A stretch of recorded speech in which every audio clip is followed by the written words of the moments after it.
இவர் எனக்கு பிடிக்கலன்ட்டு நான் திருப்பி போயிட்டு அவர்கிட்ட நானே உங்களை கல்யாணம் பண்ணின்னு இங்கேயே வாழறேன் அப்படின்னு சொல்லிட்டு கேட்டேன் ராஜான்றவங்க கிட்ட. சரிங்க அப்படின்னா நீங்கள் கல்யாணம் பண்ணிக்கோங்க, நாங்கள் அங்கேயே போய் வாழறேன் அப்படின்னு சொல்லிட்டு நான் வந்துட்டேன். இந்த தனுஷ் கிட்ட வந்துட்டேன். இன்னொருத்தர் வந்து இங்கே வந்த பிறகு அண்ணாமலைன்றவங்க ஒருத்தர்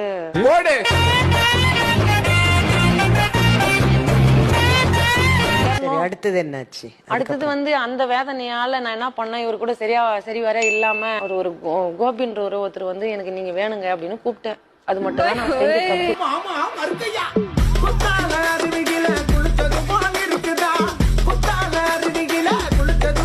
கேக்குறேன்னு தப்பா நினைச்சுக்காதீங்க. கோபியை தவிர உங்களுக்கு வேற யாரோடாவது தொடர்பு இருக்கா? இப்போவா எப்பனாவா? சண்முகம் இவங்க பேரு. அவருக்கு அவரோட உங்களுக்கு தொடர்பு ஏற்பட்டுச்சா? ஏற்பட்டுச்சு. ஏன்னா 2-3 மாசம் தான்.